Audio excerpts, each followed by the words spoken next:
And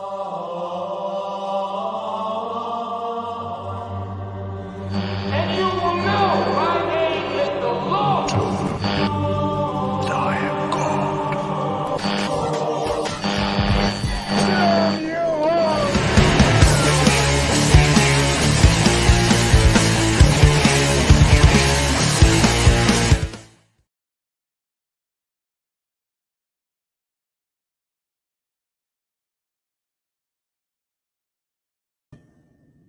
Here we are. At long fucking last, here we are. And I am way too close to this fucking camera. Welcome one, and welcome all to the one, the only Junk Shop Library channel. Home of improv, but very shiny, improv Bible study. The Atheist Bible study, where we read every last word of the King James Bible of 1611 and deliver it the verbal evisceration it so profoundly deserves. Not for work, unless your work is a much different place than mine, and definitely much like the fucking source material, not for children. You have been warned, you have been cautioned, you have been given ample time to scuttle on about your merry way to some other portion of the internet. We warned you.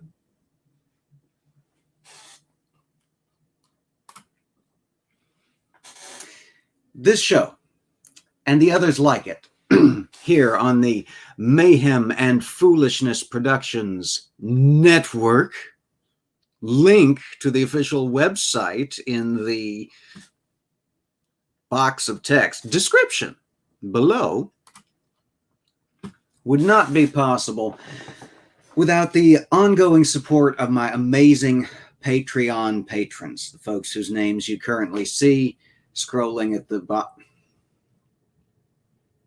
This way, scrolling at the bottom of the screen.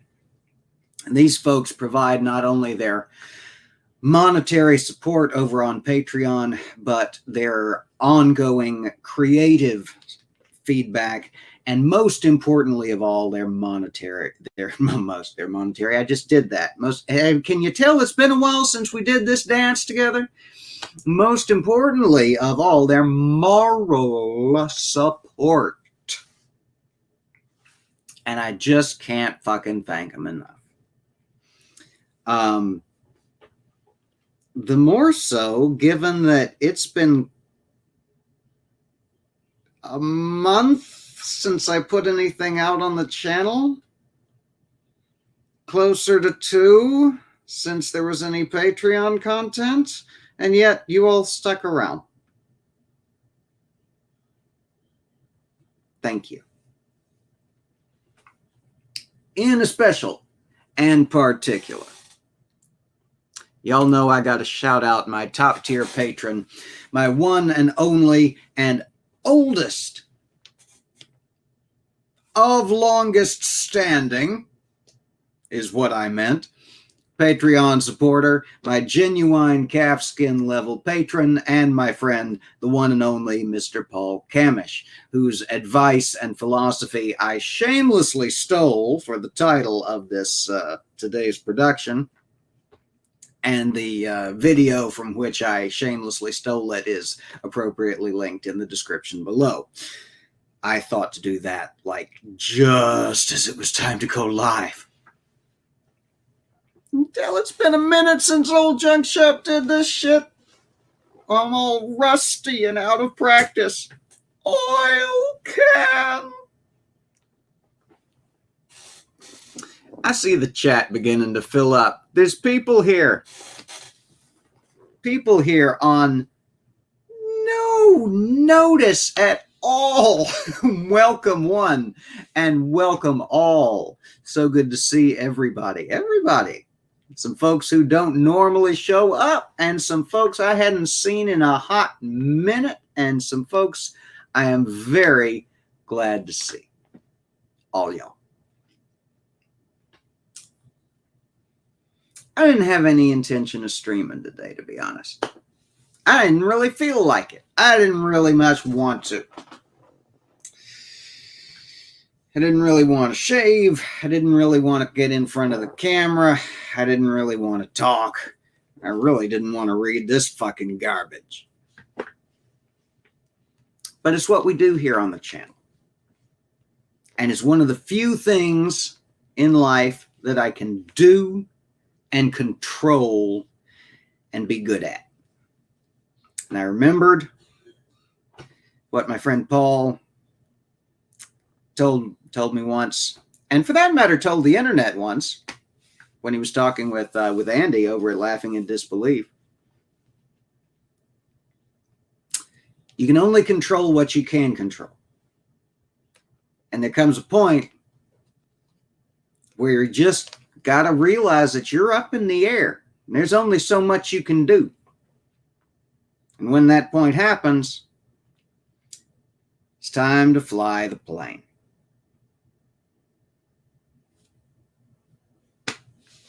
Thank you, my friend.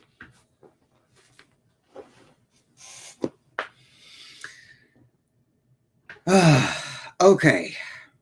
Do I have announcements? No, I don't have announcements. I'm going to try to bring back well, first and foremost, I'm going to try to start getting the Patreon only content out there again, because these fantastic people deserve to get at least some return on their fucking investment. But also, I really want to get the mental health stream set back up. Purple had said something, if memory serves, about Tuesday night being a relatively good night, although that's just based on my wow, I am really washed out. Just based on my memory, which is a little suspect at the best of times. Let me know. DM me, comments below, whatever. I check everything. Oh, God, I'm tired. Junk Shop's medical mystery has taken a little out of me.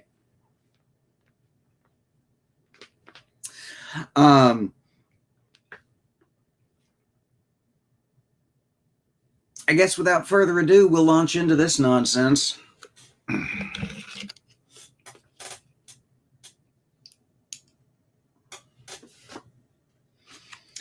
We finally finished the book of Daniel, which means it's time to start the book of Hosea. We are more than halfway through, y'all. More than halfway through this fucking nonsense. The big book of war crimes and outdated regulations, utter madness and abuse has not defeated us yet and will not defeat us now. So let it be written. So let it be done.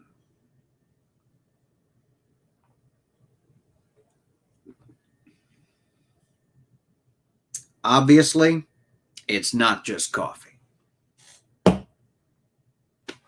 I did mention this stream is not for children, right? I try to remember to do that.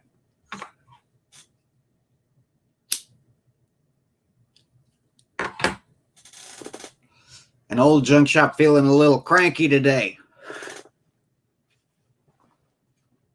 So it may be a little more not for children than normal.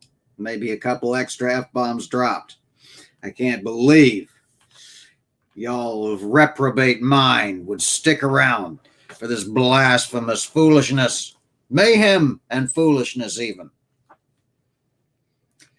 Anyway, 10 minutes of introduction out of the way. We've probably scared off any new viewers. The book of the prophet Hosea begins thusly. The word of the Lord that came unto Hosea, the son of Beeri, in the days of Uzziah, Jotham, Ahaz, and Hezekiah, kings of Judah, and in the days of Jeroboam, the son of Joash, king of Israel. The beginning of the word of the Lord by Hosea. And the Lord said to Hosea, Go, take unto thee a wife of whoredoms, and children of whoredoms, for the land hath committed great whoredom, departing from the Lord.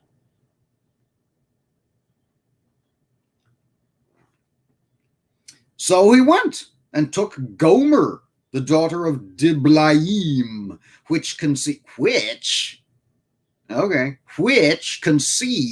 and bare him a son. And the Lord said unto him, Call his name Jezreel, for yet a little while, and I will avenge the blood of Jezreel upon the house of Jehu, and will cause to cease the kingdom of the house of Israel. And it shall come to pass at that day that I will break the bow of Israel in the valley of Jezreel. And she conceived again, and bare a daughter. And God said unto him, Call her name Lo-ruhamah, for I will no more have mercy upon the house of Israel, but will utterly take them away.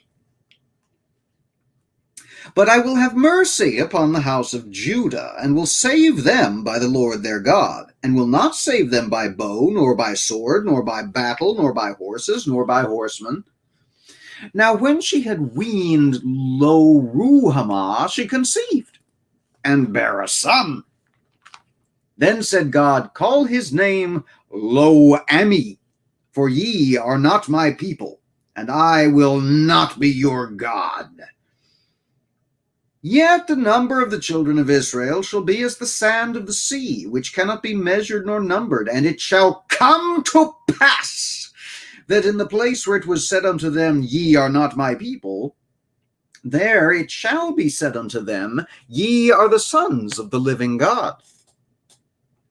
Then shall the children of Judah and the children of Israel be gathered together, and appoint themselves one head, and they shall come up out of the land, for great shall be the day of Jezreel. And that's chapter 1 of the book of the prophet Hosea.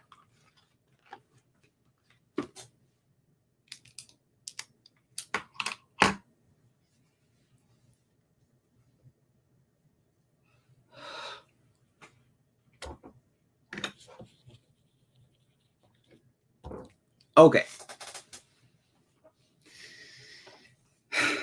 This God has asked his prophets to do some peculiar things over the course of the last handful of books, right?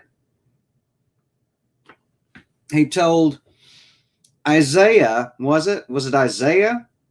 He told to strip stark fucking naked and wander around in the burning ass desert. TM, get your burning ass desert merch at the Teespring link in the description below. Stark fucking naked for 3 years in the burning ass desert, TM, and then go back and prophesy to the people without telling him to get dressed again first. So here come Isaiah wandering out the desert with his sunburned dick all flapping in the breeze, saying, Thus saith the Lord, and everybody paid attention? For some fucking reason? He told Jeremiah to buy a brand new linen loincloth and go bury it in a hole in a rock near a river and come back in, 6 months, 2 years, a significant period of time, and be all astonished that it wasn't white and shiny no more, and said it was a metaphor for how Israel was going to be all fucked up and shit after time because he was finally going to get around to visiting his wrath.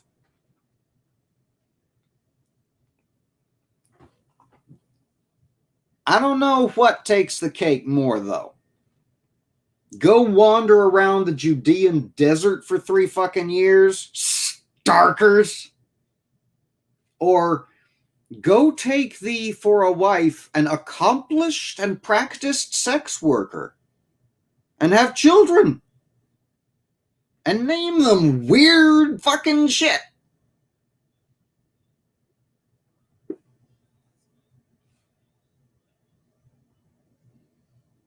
Because seriously, I mean, the first one, sorry about the clicking and clacking, y'all. I'm not used to this chair. This is Julie's chair, and I forgot to swap it out for mine, and the arms are adjustable, and I keep forgetting the clicking and the clacking about them.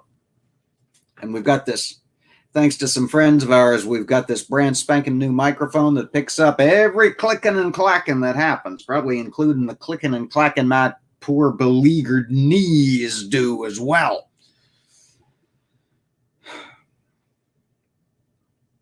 So he has a son, and the Lord tells him to call him after a land formation where Israel did a massacre.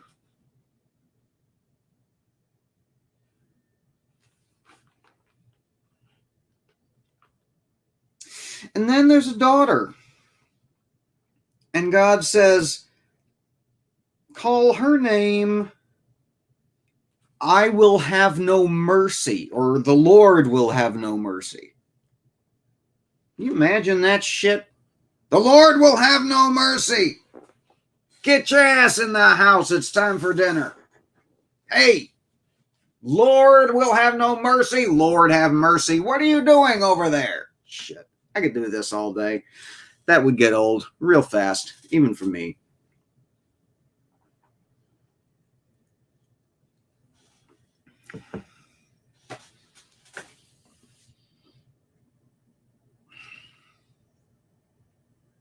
And then there's another one. Another son, yes? Oh, yes. The poor son who gets named, I will not be your God, or not my people, if memory serves. Lo ami, not your people, or not my people, or not your God, or some. Let's get a little clarity on this. Let us turn, because it's been a long goddamn time since I was sort of taught this story in my Sunday school and churching days. So we're going to turn for clarification here just for a second, assuming I don't make a big fucking mess of all this stuff falling, to the good old 90s International Children's Bible, endorsed as a trustworthy translation for children by Dr. James fucking Dobson's Focus on the Family magazine. A ringing endorsement if ever there was one. That sticker's going to be on the back of my novel one of these days. You just watch. Only my copy, because I'll just stick it on. I thought it was funny. Fuck you. All right. Looking for Hosea. Daniel, Hosea, Joel, Amos, Obadiah. Y'all know I was a PK, right? I was born of this.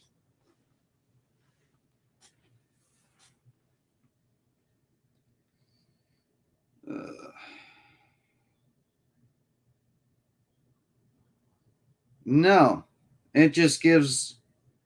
Oh, okay. It does have footnotes, though. Footnotes. Learn how to do biblical footnotes young. Although it's lousy footnoting because all of the footnotes are N for note. Okay.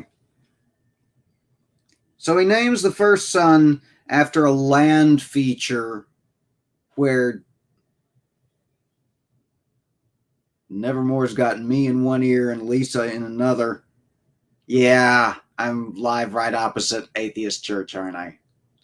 I had to do it while I had the get up and go to do it. Sorry about the scheduling weirdness. Lot of shit going on Sunday. Hard to avoid conflict. So name the first kid after a land feature. Name the second kid Lo Ruhama, which in Hebrew means not pitied. Hey, not pitied. It's time for dinner. Not pitied? Go to your room. Not pitied? Have you done your homework? Not pitied. Sweep out the kitchen.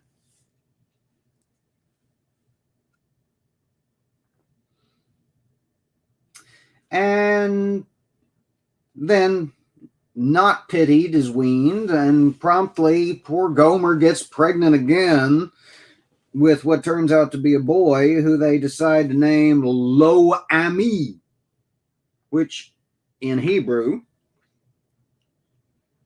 means not my people. So you've got name of a nearby land feature, not pitied, and not my people. Imagine calling rolls at that family reunion.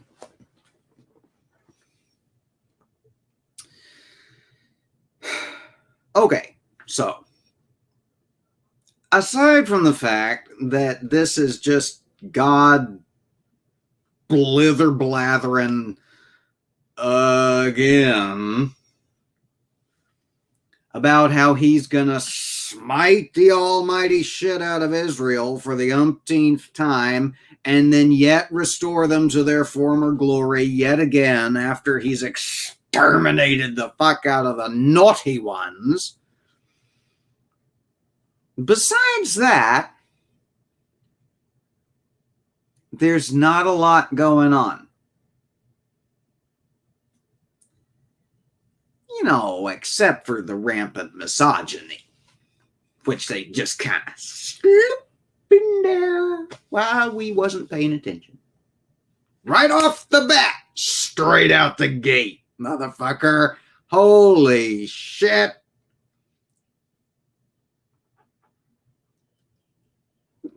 Go, say the Lord. Go and take thee to wife an whore. And not just any whore, mind you. A whore and the daughter of whores and one who has committed great whoredoms. Because the nation of Israel has committed great whoredoms. So the analogy, you see, it works because God likes to depict Israel as a wayward woman. And sometimes as a man who goes after strange women. And sometimes as both. And sometimes as children. And sometimes as sheep. God confused.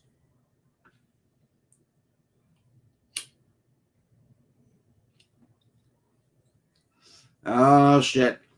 Here goes the neighborhood. Fucking doorknob heads in here. Long time no see. How's it going?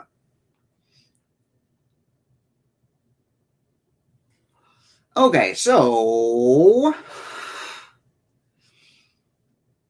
yeah, just go out, find you a prostitute, and marry the bitch. And have babies. And name them dumb shit.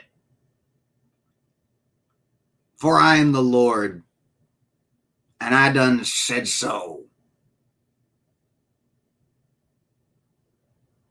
This may actually take the cake for stupidest object lesson demanded to be done by a prophet. Even stark-ass naked in the Judean desert for 3 fucking years may not quite win out.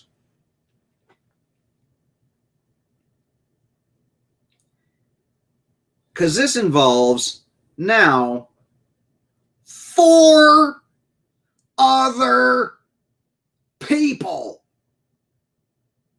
I mean, from Hosea's perspective, 2 other people, because women don't really count, and girl children super really don't count. So just the two sons are really all the people in this situation. But still, 4 other human people, 4 other living lives, 4 other people.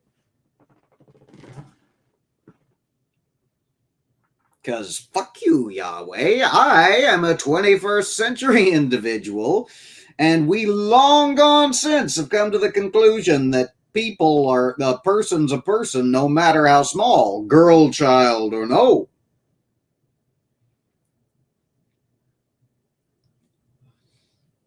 Well, Mo, you're right.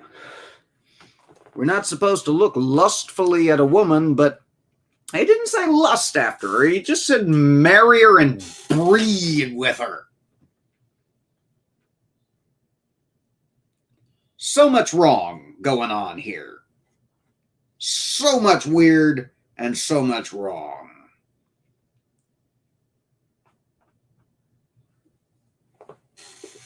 Okay, so kind of a short chapter, kind of a weird chapter, a little bit weird, just a little bit strange, just a pinch, a dash, a skosh, a soupçon of the bizarre. Don't give me that look. You know you missed me.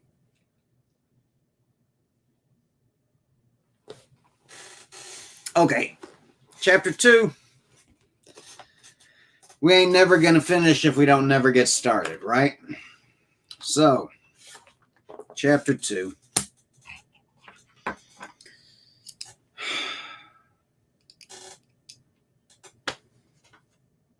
Chapter 1 started off with make babies and name them dumb shit as object lessons. What the absolute fuck are we going to get into in chapter 2?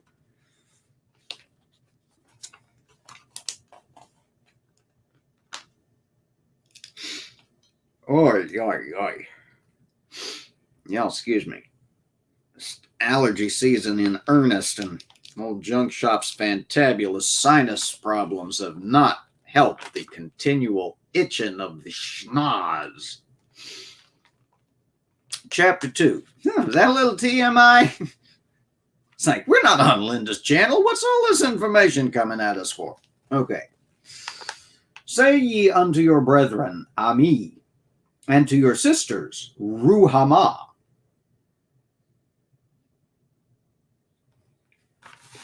That weren't nobody's name. It was Lo Ami and Lo Ruhamah. So Lo means no or not. I am led to infer.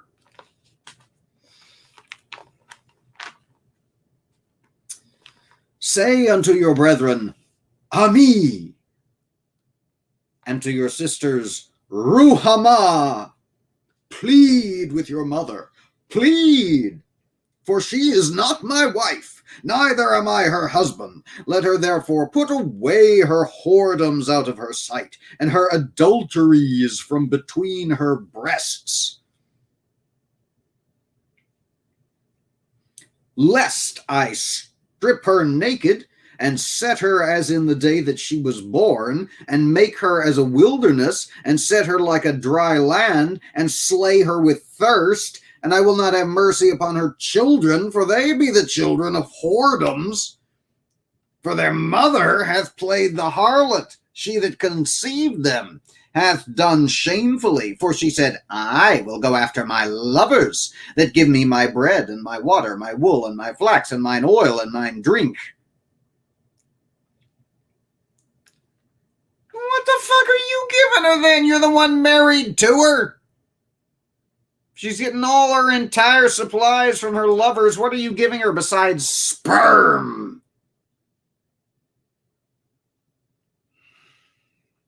Weird fucking book.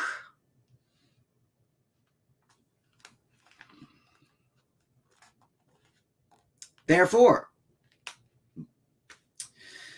Behold, I will hedge up thy way with thorns, and make a wall, that she shall not find her paths. And she shall follow after her lovers, but she shall not overtake them. And she shall seek them, but shall not find them. Then shall she say, I will go and return to my first husband, for then was it better with me than now. For she did not know that I gave her corn and wine and oil, and multiplied her silver and gold, which they prepared for Baal. Therefore will I return, and take away my corn in the time thereof, and my wine in the season thereof, and will recover my wool and my flax given to cover her nakedness. And now will I discover her lewdness in the sight of her lovers, and none shall deliver her out of mine hand. I will also cause all her mirth to cease, her feast days, her new moons, and her Sabbaths, and all her solemn feasts, and I will destroy her vines and her fig trees, whereof she hath said, These are the rewards that my lovers have given me, and I will make them a forest, and the beasts of the field shall eat them. And I will visit upon her the days of Baalim, wherein she burned incense to them. And she decked herself with her earrings and her jewels, and she went after her lovers and forgat me, saith the Lord. Therefore, behold, I will allure her, and bring her into the wilderness, and speak comfortably unto her. And I will give her her vineyards from thence, and the valley of Achor for a door of hope. And she shall sing there, as in the days of her youth, and as in the day when she came up out of the land of Egypt. And it shall be at that day, saith the Lord, that thou shalt call me Ishi, and shalt call me no more Baali.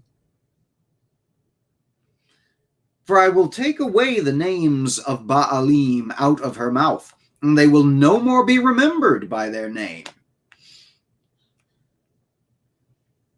And in that day I will make a covenant for them with the beasts of the field, and with the fowls of heaven, and with the creeping things of the ground. And I will break the bow, and the sword, and the battle out of the earth, and will make them to lie down safely. And I will betroth thee unto me forever. Yea, I will betroth thee unto me in righteousness, and in judgment, and in loving kindness, and in mercies. I will even betroth thee unto me in faithfulness, and thou shalt know the Lord. And it shall come to pass in that day, I will hear, saith the Lord, I will hear the heavens, and they shall hear the earth, and the earth shall hear the corn, and the wine, and the oil, and they shall hear Jezreel. And I will sow her unto me in the earth, and I will have mercy upon her that had not obtained mercy. And I will say to them which were not my people, Thou art my people. And they shall say, Thou art my God.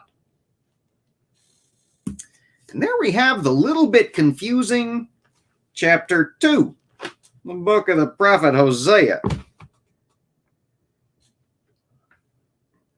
Hey, everybody. Good to see all y'all coming in.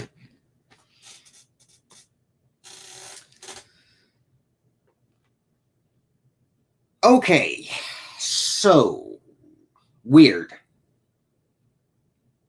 Gross and misogynistic and weird. Just what we'd expect of an Old Testament prophet. By God, what a mess.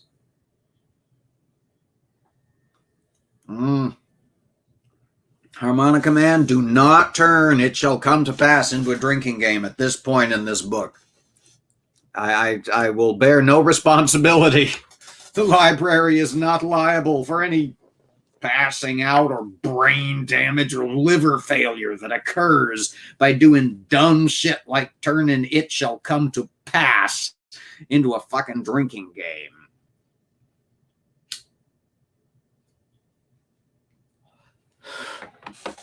Okay. about had it with this metaphor, y'all.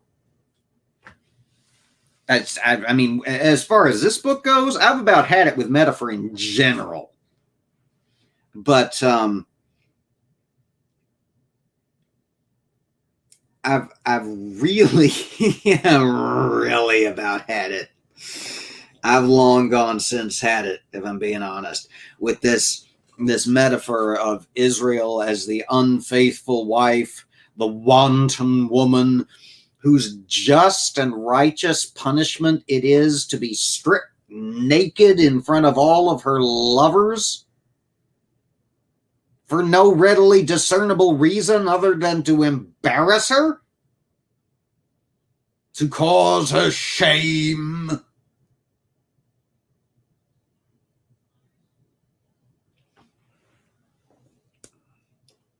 Idly interesting that in the passages where the chosen people are depicted as a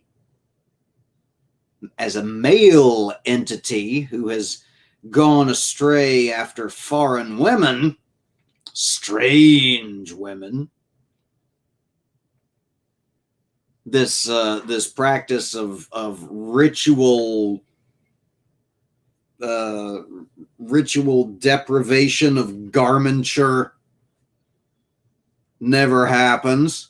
You just get your ass smoked, dead, quick, clean. None of this weird, I will take away all of the clothing which I have given you and drive you into the desert and leave you to die of thirst, woman. Weird. I mean, could this book be... yes. Yes, we know that it could, in fact, be more misogynistic because we also, here on the Junk Shop Library channel, read the Book of Mormon, which is worse in every conceivable fucking way. Trust me. Some of y'all know.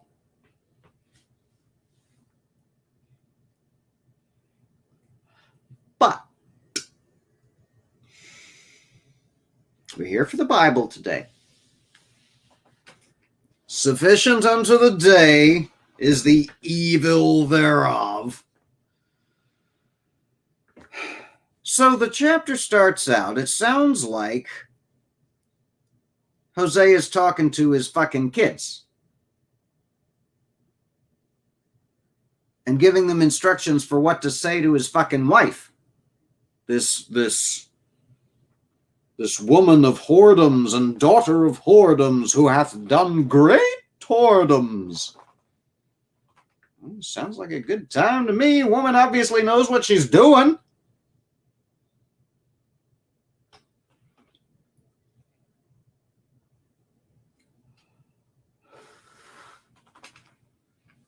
Anyway, what are we...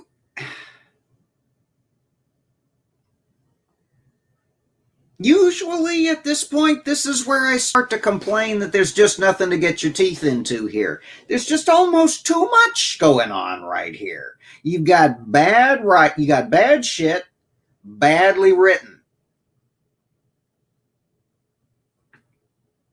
Awesome start to any book. You got misogyny. Not just a little bit of it either, but a whole great steaming Jurassic Park size pile of misogyny. Oodles of misogyny.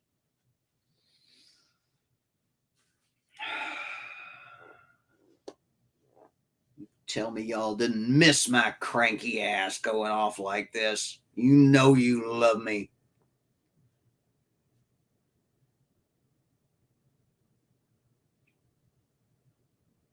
I mean, what is this? What is this shit you met?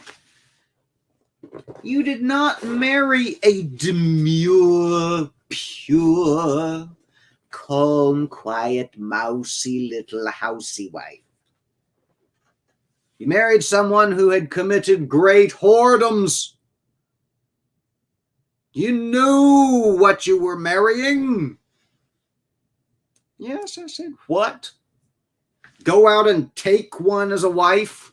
That's what his instructions were. Go procure for thyself a woman.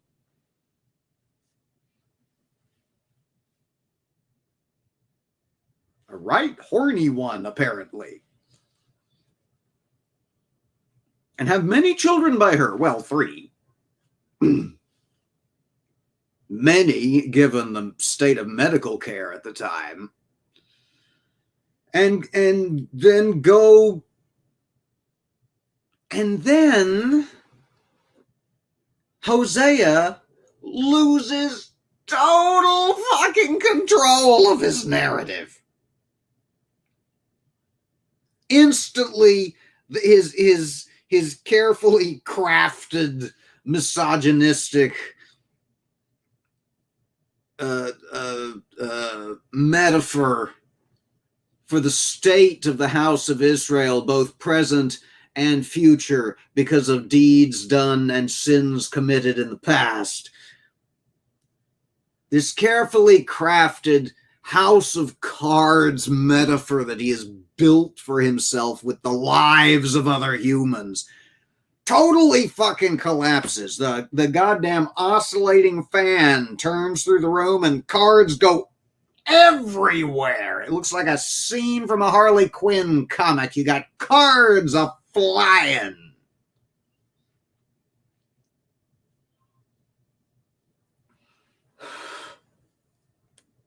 Because what happens? You get about 3, 4, 5 verses into chapter 2, and what do you got? Can't fucking tell whether he's talking about the woman or the nation. And he goes back and forth and back and forth and forth and back and forth and back and around in circles and all sorts of stupid. My God.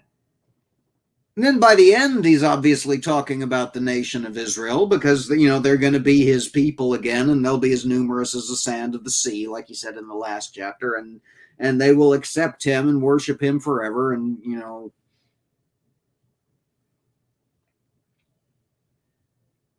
perpetually suck on that God dick, like GE says. But look, I understand if you're doing some kind of weird, off-the-wall, you know, beat poets inspired, William S. Burroughs's cut-up method, the futuristic, surrealistic, post-apocalyptic bizarrerie of a book. You might slide in and out of caricatures and characters and characterizations and try to confuse the audience just a little bit with, that's not what this is. This is Bronze Age literature, y'all. Iron Age. Someone was kind enough to correct me a while back. Sorry. But come on, y'all. What the hell? Like, you've got 5, 6 characters counting God. And then the nation of Israel. How hard is it to keep them straight? Seriously, you got God, you got Jezreel, you got not pitied, you got not my people, you got Gomer, and you got Hosea. 6.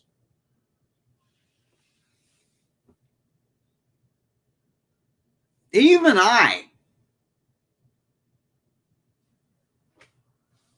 yeah, I know, Lisa. Sorry about that. It was a when do I have the spoons and when can I get myself in front of a camera thing. Sundays are hard to schedule. Good to see you anyway. So Hosea can't write for shit, I think, is the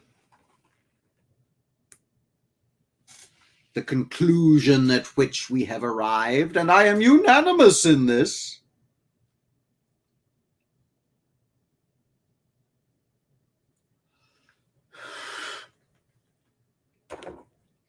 But I mean, I usually rag on this book for it being a racist, misogynistic, massacre-heavy pile of outdated bullshit. I don't usually have to rag on it for being just flat bad writing. This is terrible. I want to go back a couple of prophets. I want to go back to what did Lisa say? Four-faced monsters on unicycles. I want to go back there, where shit actually made sense and you could keep track of the timeline. Yeah, I said it. I said it, and I will not deny it.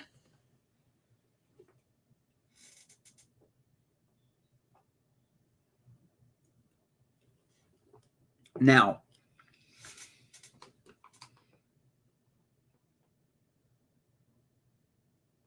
I mean, at least normally you can follow the story.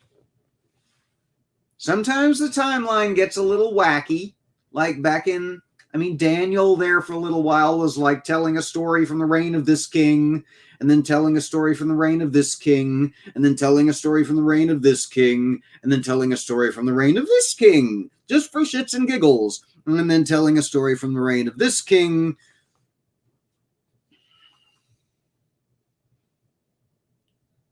But it's not normally just absolute shit for writing. I legitimately, kids. Tell me in the, tell me in the chat, tell me in the comments. Am I just dense? Did I just not read it close enough? Has my reading comprehension just atrophied that much through having spent too much time watching flat earth debunkers and not enough time with my nose in a book? Should that have been easy to follow? Because really, swear to God, it seems to me that chapter 2 just fell completely flat on its face and exploded apart with no sense of rhyme or reason or who was being talked about. We went from talking about Gomer, the wife of Hezekiah. Wow, that's getting to be a coke nail. I'm going to have to trim that shit before I go back to work in a couple of days. And then we was talking about the children of Israel sort of as a unit. And then we were talking about the children of Israel, plural. Then we were talking about Gomer, who's apparently going to be left to die of thirst in the wilderness as an object lesson to the children of Israel, because God is a merciful God. Steadfast and abounding in steadfast love. Spare me from love like this. You give love a bad name. Sorry, had to do it. It's been stuck in my head all day. Now it's stuck in yours. Congratulations. Welcome back to the library, motherfuckers.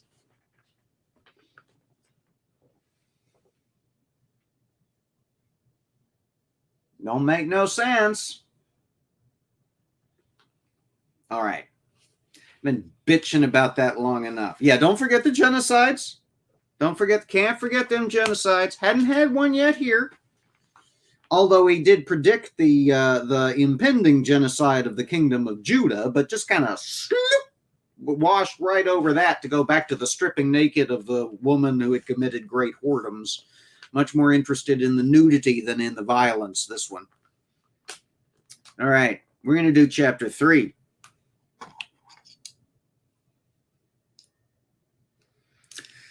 Then said the Lord unto me, Go yet. Love a... Ooh. Go and love. I guess we're taking love in the transitive sense here. I mean, Jesus Christ.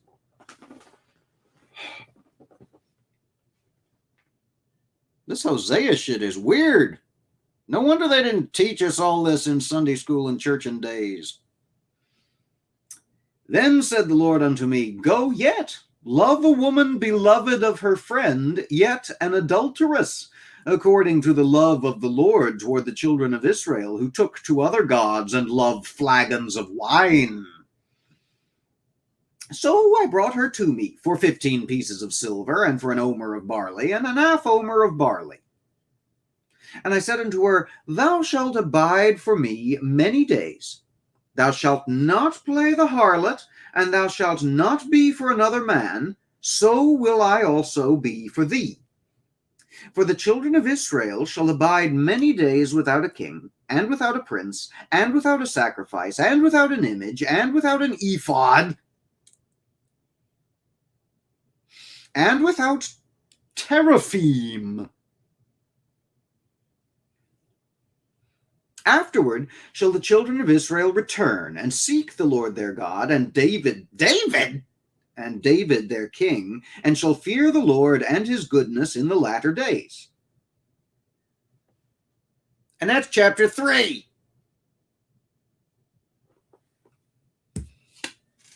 Hey, Purple, what's going on? Good to see you. All right. Well, first of all, if I can find it somewhere around here, I got me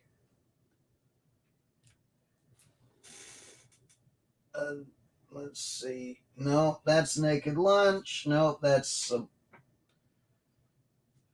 memoir about mental illness. That is porn. Where is my King James Bible dictionary? There it is.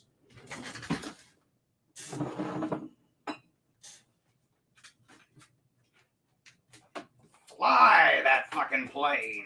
You can do this. You've been doing this for 3 fucking years. You know how to do this. Isn't Purple... Purple, sorry. I'm looking at too many things in the chat. Isn't David dead? Purple, thankfully, is very much alive. Isn't David dead? At that point, I thought so. Maybe it's just like the kingship of David is what he's talking about. The house and line of David. What is a teraphim? Or, well, I mean, we know that that suffix "im" means plural. So what are teraphim? Special thanks to the lone wanderer and all the fellow denizens of the bunker for this invaluable little piece of stuff. Tenor, termed, terrestrial, terrible, testament. It's not in here. Nobody fucking knows.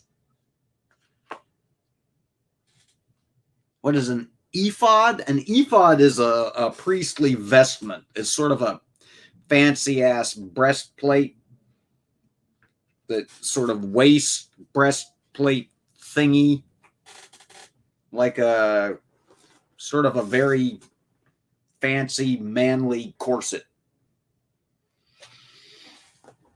The curious girdle of the ephod was a recurring theme back in... Lisa, you're back there. What was it? Deuteronomy? Leviticus?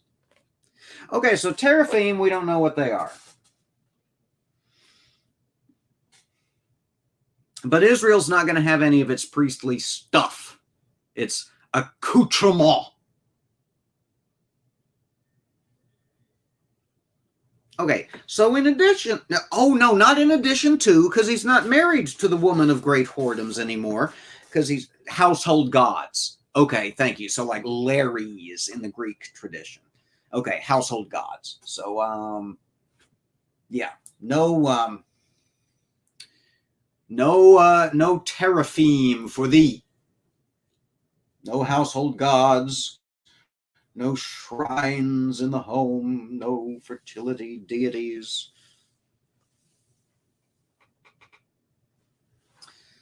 What was I talking about? Oh, yes, the dead wife, who he left to starve to death of thirst in the wilderness, as an object lesson because Israel had been unfaithful. Like her. Except that she hadn't been. Except that she was. Except that she got all of her stuff from her lovers. Except it all came from her husband. Hosea can't write. Can't write for shit. I don't know what's going on. Except that apparently, as an object lesson, this poor woman Gomer has been stripped naked and left to die of thirst in the burning ass desert. TM. Get your burning ass desert merch at the Teespring link in the description below. LinkTree /Junkshop library. See how smooth that was? Smooth as silk was that. Almost like I never was away.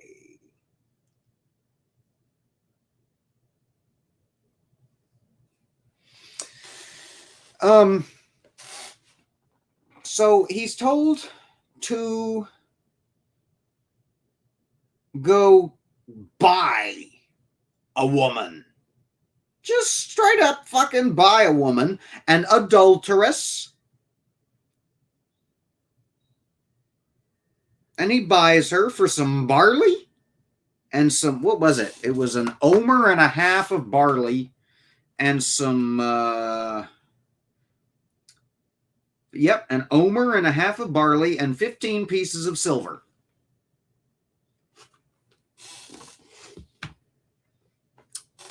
Half the price of a slave. Bought. Buys her, anyway, for a little bit of grain and half the price of a slave. And says, you're going to be faithful to me. And in turn, I will be faithful to you. For X period of time. In order to symbolize the exponentially greater period of time for which Israel will be faithful to God and God will be faithful to them. During which time they will not have any priestly shit nor any household gods. God, I am pale. Anyway.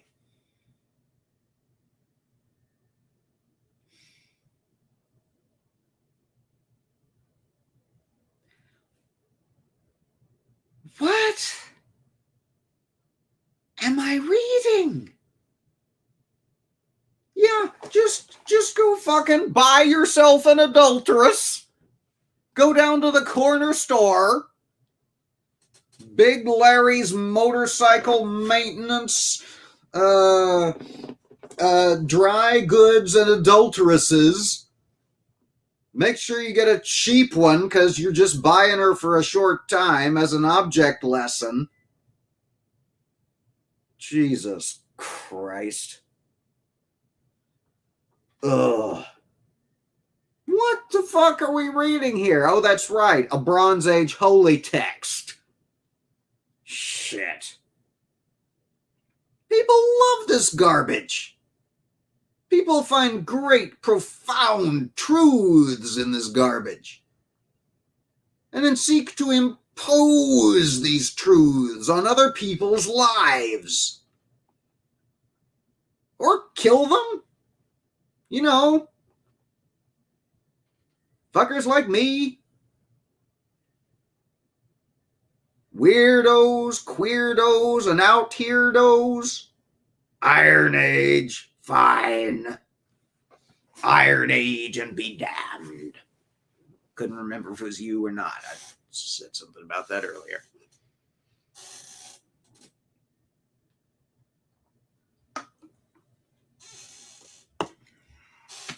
Okay. Oh my God, what am I reading? This is some nonsense. This is some bullshit. I know we're over the hour, but I don't know if Paul's still here. We might have to end. Let's see how long chapter 4 is to keep us from ending on a... 4 is not too long. We won't end on an odd number. Chapter 4. Hear the word of the Lord, ye children of Israel, for the Lord hath a controversy with the inhabitants of the land, because there is no truth, nor mercy, nor knowledge of God in the land. By swearing and lying and killing and stealing and committing adultery, they break out, and blood toucheth blood. Therefore shall the land mourn, and every one that dwelleth therein shall languish, with the beasts of the field, and with the fowls of heaven. Yea, the fishes of the sea also shall be taken away. Yet let no man strive nor reprove another, for thy people are as they that strive with the priest. Therefore shalt thou fall in the day, and the prophet also shall fall with thee in the night, and I will destroy thy mother. My people are destroyed for lack of knowledge, because thou hast rejected knowledge. I will also reject thee, that thou shalt be no priest to me. Seeing thou hast forgotten the law of thy God, I will also forget thy children. As they were increased, so they sinned against me. Therefore I will change their glory into shame. They eat up the sin of my people, and they set their heart on their iniquity. And there shall be, like people, like priest. And I will punish them for their ways, and reward them their doings. For they shall eat, and not have enough. They shall commit whoredom, and shall not increase, because they have left off to take heed to the Lord. Whoredom and wine and new wine take away the heart. Threaten me with a good time. My people ask counsel at their stocks, and their staff declareth unto them. For the spirit of whoredoms hath caused them to err, and they have gone a whoring from under their God. They sacrifice upon the tops of the mountains, and burn incense upon the hills, under oaks and poplars and elms, because the shadow thereof is good. Therefore your daughters shall commit whoredom, and your spouses shall commit adultery. I will not punish your daughters when they commit whoredom, nor your spouses when they commit adultery, for themselves are separated with whores, and they sacrifice with harlots. Therefore the people doth not understand shall fall. Though thou, Israel, play the harlot, yet let not Judah offend. And come not ye unto Gilgal, neither go ye up to Beth Aven, nor swear the Lord liveth. For Israel slideth back as a backsliding heifer. Now the Lord will feed them as a lamb in a large place. Ephraim is joined to idols, let him alone. Their drink is sour. They have committed whoredom continually. Her rulers with shame do love. Give ye. The wind hath bound her up in her wings, and they shall be ashamed because of their sacrifices. And there we have chapter 4 of the book of the prophet Isaiah, the word of God for the people of God. The fuck is God on?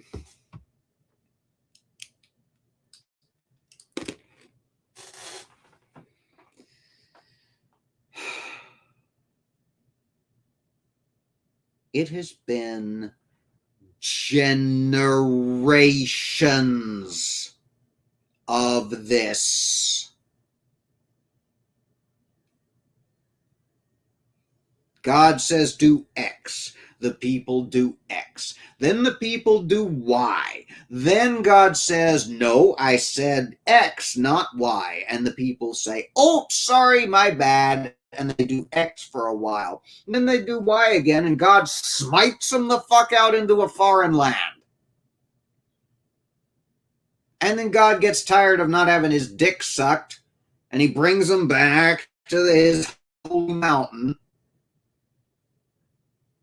and says, do X, and they do X for a while, and then they do Y. And God says, no, I told you not to do this for fucking eons. This has been going on for half of this book. It's so boring. It is so deathly dull. It's so repetitive I could scream. Oh my fucking God, this is so tedious. And I know that's the point. Okay? I get it. I'm not as dense as all that. Mama didn't raise no stupid children. But Joel, there's thumping it once and there's beating a dead horse. This has been within the timeline of this book. This has been going on. Sorry, I've got an eyelash hanging. It's that rampant professionalism you come to know, expect, and to love. This has been going on for too long. God need to make up his damn mind. Fish or cut bait. Shit or get off the motherfucking pot. He needs to smite or stop threatening to smite. This is the longest smite edging in the history of the world, and I'm bored.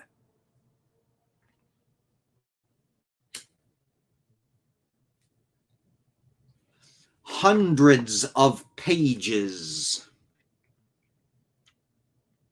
Over 200 videos we've done here on the channel, and we're just a little over halfway through this fucking book.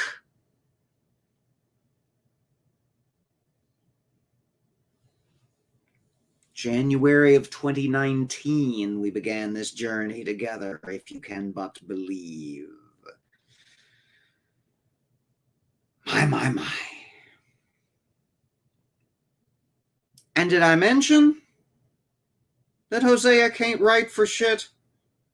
Israel slideth backward as a backsliding heifer, as Harmonica Man points out in the chat. It's fucking ridiculous. He slides backward like a thing that slides backward. How? You think?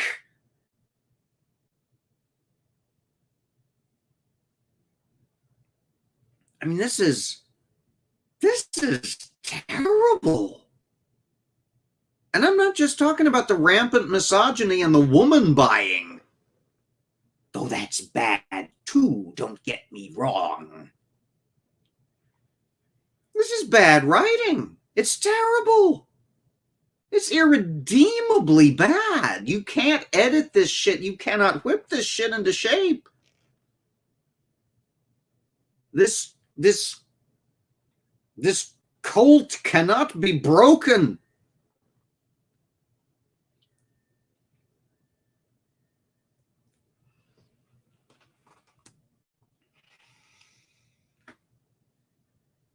There's no fixing Hosea.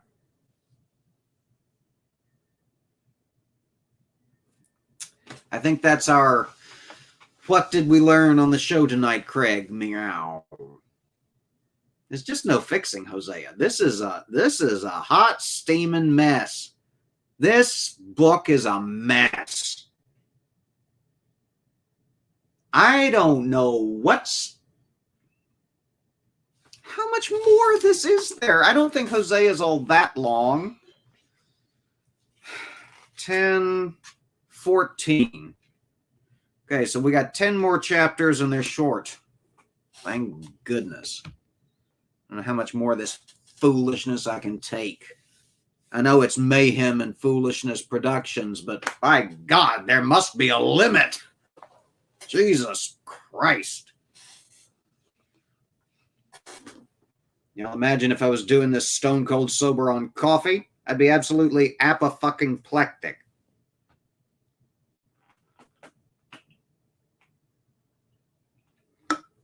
All right, well, that's the end of the Guinness. That's the end of an even-numbered chapter, and it's well past the hour, so I think it's time to wrap this mess up. I want to thank all y'all for coming on very short notice. I don't know who came through YouTube notifications, who came over from Twitter, and who came from Discord. But however you got here, thank you for coming. It's good to see some familiar faces, some faces I don't see nearly often enough, and some faces I have missed a great deal.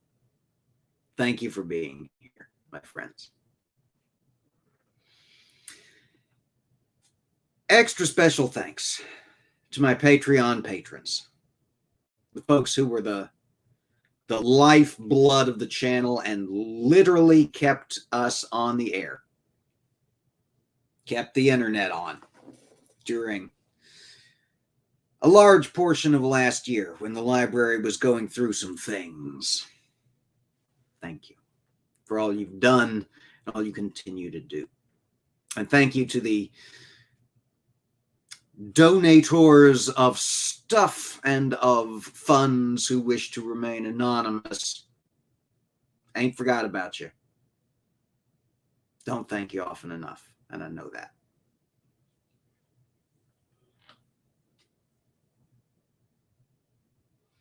There was something else I was going to tell y'all.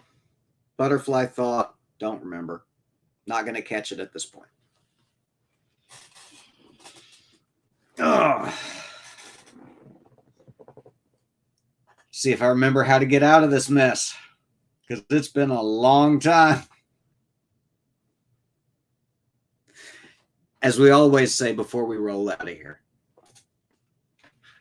everybody take care and be safe. Stand against hate. And we will see you again soon. Stay safe out there, y'all.